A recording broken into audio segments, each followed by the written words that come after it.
इस वीडियो को देखकर आपने पैनिक नहीं होना है, इसको अच्छे तरीके से एंड तक देखना है और समझना है।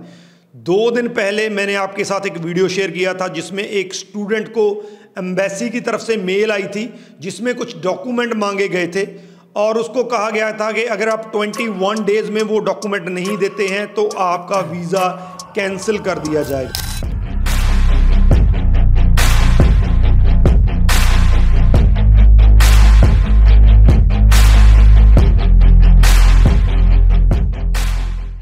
अब वो मेल्स बहुत से स्टूडेंट्स को आ रही हैं। हमारे साथ कई स्टूडेंट्स ने आज ही मेल जो हैं शेयर की हैं जो कि जैन इनटेक में कनाडा गए थे। ये मेल आपको भी आ सकती है। अगर आप ये वीडियो देख रहे हैं, सबसे पहले आपने एक काम करना है, जो मेल आईडी आपने अपनी स्टडी वीज़ा की एप्लीकेशन में डाला था वो मेल आईडी कॉन्टिन्यूसली चेक कीजिए। अगर उस पर ऐसी कोई मेल आती है, इस वीडियो में पूरा प्रोसेस बताऊंगा कि क्यों ये मेल आ रही हैं, किसको ये मेल आ रही हैं और इसका आंसर क्या है। तो उन चीज़ों को फॉलो करना है, उसका आंसर देना है, अदरवाइज दिक्कत आ सकती है। लेकिन पैनिक में नहीं आना है, पूरी वीडियो देखिएगा, सारा चीज़ें समझ आ जाएंगी। जब समझ में आ जाएंगी तो आप कर सकते हैं। तो वीडियो को एंड तक देखिएगा। उससे पहले हमारा यूट्यूब चैनल जरूर सब्सक्राइब कर लीजिए क्योंकि इस पर आपको ऐसी ही इन्फॉर्मेटिव वीडियोस देखने को मिलती है। कनाडा ने जो लेटेस्ट गैजेट जारी किया था उसमें कनाडा ने कहा था कि IRCC अब सीधा जो DLI हैं या कॉलेजेस हैं उनसे सीधा कांटेक्ट करेगी, उनको LOA वेरिफिकेशन करना पड़ेगा और उनको 60 दिए जाते हैं। उनको हर एक स्टूडेंट जो उनके वहाँ पे पढ़ रहा है उसका स्टेटस, जिसको हमने स्टडी परमिट दिया है उसका स्टेटस देना पड़ेगा। तो बात यहाँ से शुरू होती है। अब उन कॉलेजेस को ये कहा गया, इसके बाद स्टूडेंट्स को जो है मेल्स आना शुरू हुई हैं। पहले मैं मेल में मोटा मोटा बता देता हूँ पूछ क्या रहे हैं वो मेल में ये कह रहे हैं कि आपको हम 21 दिन देते हैं और 21 दिन के अंदर अंदर आपको फॉर्मल लेटर, जो आपका DLI जो अटेंड कर रहे हैं उसकी तरफ से एक लेटर हमें देना है और अगर वहाँ की ट्रांसक्रिप्ट्स आई हैं जो उससे पहले आप किसी कॉलेज में पढ़े हैं तो वो हमें ट्रांसक्रिप्ट चाहिए। तो ये बेसिकली उस मेल में मांगा गया है। अब ये मेल आ क्यों रही है ये समझना जरूरी है। इन मेल्स के पीछे 2 रीजन हो सकते हैं। पहला, ये रैंडम चेक हो सकता है। Embassy time to time random check करती रहती है ताकि वो देख सके कि जिस स्टूडेंट को हमने स्टडी परमिट दिया है कि वाकई ही वो स्टडी कर रहा है कि नहीं कर रहा है। तो एक रैंडम चेक हो सकता है जिसमें हमें घबराने की जरूरत नहीं है। वो अलग अलग स्टूडेंट्स को टाइम टू टाइम उठा के उनसे चीज़ें मांगते रहते हैं या DLI से उनकी जो है वेरिफिकेशन करते रहते हैं। लेकिन जितनी गिनती में ये मेल्स आ रही हैं ये रैंडम चेक नहीं है। तो ये कंप्लायंस का मुद्दा हो सकता है। कंप्लायंस का मुद्दे में क्या हो सकता है, एक वो स्टूडेंट्स को ट्रैक करना चाहते हैं कि जो स्टूडेंट जिनको वो मेल्स करेंगे क्या वो स्टूडेंट इस टाइम पे स्टडी कर रहे हैं, अगर कर रहे हैं कि क्या वाकई उसी DLI में स्टडी कर रहे हैं जिसका हमने स्टडी परमिट दिया है। इसके अलावा वो ये देखना चाहते हैं कि वो स्टूडेंट जो वहाँ पे स्टडी कर रहा है क्या अपनी स्टडी में प्रोग्रेस कर रहा है कि नहीं कर रहा है।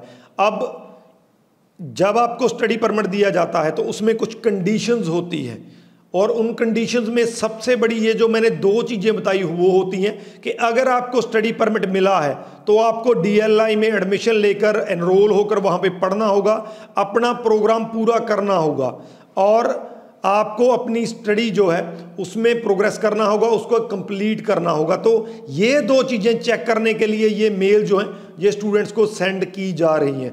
आमतौर पे देखा गया है, उन्होंने सर्वे भी करवाया कि कई स्टूडेंट ऐसे हैं जो बीच में स्टडी छोड़कर कोई और स्टेटस पे चले जाते हैं, वर्क परमिट अप्लाई कर देते हैं, यानी कि जो स्टडी परमिट उनको मिला है उसको कंप्लीट नहीं करते हैं, जहाँ कॉलेज चेंज कर लेते हैं उसका भी IRCC को पता नहीं चलता है। तो इन चीज़ों की वजह से वो ये मेल स्टूडेंट्स को सेंड कर रहे हैं। अब ध्यान से सुनिए क्योंकि आपको भी ये मेल आ सकती है। अगर आपको ये मेल आती है तो आप क्या कर सकते हैं, सबसे पहले जो डॉक्यूमेंट उन्होंने मांगे हैं वो देखिए, अपने कॉलेज से कांटेक्ट कीजिए, यूनिवर्सिटी से कांटेक्ट कीजिए। वो 2 ही डॉक्यूमेंट होंगे, वो 2 डॉक्यूमेंट आप मंगवाइए उनसे, फॉर्मल लेटर लीजिए। कॉलेज आपको बाकायदा प्रोवाइड करवाएगा कि ये स्टूडेंट जो है इस टाइम पे हमारे साथ रजिस्टर है और हमारे साथ ये क्लासेस इस कोर्स में लगा रहा है। और दूसरा, अगर आपने कोई semester, first semester, second semester clear कर रखा है और उसकी ट्रांसक्रिप्ट्स आपके पास हैं तो वो ट्रांसक्रिप्ट्स आपने सबमिट करवानी है। लेकिन यहाँ पे कई स्टूडेंट ऐसे होंगे हो सकता है जिनको मेल आए जिन्होंने स्टडी अभी कंप्लीट की है, जिनका अभी तक जो है वो ट्रांसक्रिप्ट नहीं आई है, तो उस सूरत में आप क्या कर सकते हैं, आप उनको जो लेटर दीजिए, जो डीएलए आपको फॉर्मल लेटर देगा, साथ के साथ उनको एक एक्सप्लेनेशन लेटर लिख दीजिए जिसमें बता दीजिए कि I have started my classes in may intake, तो अभी तक जो मेरा एक सेमेस्टर पूरा नहीं हुआ है, तो मेरे पास किसी तरह की ट्रांसक्रिप्ट्स अभी नहीं है। जब मेरे पास आ जाएंगी then I can provide you those transcripts. तो ये चीज़ें जो है आपने करनी है। सबसे इंपॉर्टेंट बात, डरना नहीं है, घबराना नहीं है, क्योंकि अब ये news, I am the first one जो ये वीडियो बना रहा हूँ, इसको लेकर अब बहुत सी वीडियोस बनेंगी, बहुत चीज़ें कही जाएंगी। ये मैंने आपके साथ जो कंटेंट शेयर किया है ये बिल्कुल एनालिसिस करके किया है। इसमें मैंने वो गैजेट, वो काफ़ी लंबा चौड़ा गैजेट है, कम से कम 20-25 पेज का गैजेट है, उसको प्रॉपरली किया है। उसके बाद जो कंडीशन स्टडी वीज़ा की आती हैं canada.ca पे, उसको प्रॉपरली स्टडी किया है। हर एक चीज़, हर एक कंटेंट वो स्टडी किया है जो इस चीज़ से ताल्लुक़ रखता है। तो ये चीज़ें जो मैंने आपको बताई हैं, ये चीज़ें ऐसे ही रहेंगी। अगर कोई वीडियो या रील इसके अलावा आती है जिसमें ऐसा कंटेंट कहा जाता है डराने वाला, तो डरना नहीं है, पैनिक नहीं होना है। सिंपल मेल्स आएंगी, जैसा मैंने कहा वैसा आंसर दीजिए, आपको कोई दिक्कत नहीं आएगी। तो लास्ट में वही रिक्वेस्ट करूंगा, क्योंकि बहुत ज़्यादा इंपॉर्टेंट वीडियो है। अगर आप कनाडा में बैठे हैं तो आपको ये मेल आ सकती है, चाहे जैन के हैं चाहे आप अब गए हैं, तो मैक्सिमम टू मैक्सिमम शेयर कर दीजिए ताकि मैक्सिमम टू मैक्सिमम स्टूडेंट्स को इस चीज़ का पता चल सके, वो अपनी मेल चेक कर सकें और टाइम पे इस पे कार्रवाई कर सकें। इस वीडियो के रिगार्डिंग अगर क्वेश्चन है तो नीचे लिख दीजिए, आपका आंसर मिल जाएगा। राजवीर चहल, थैंक यू सो मच।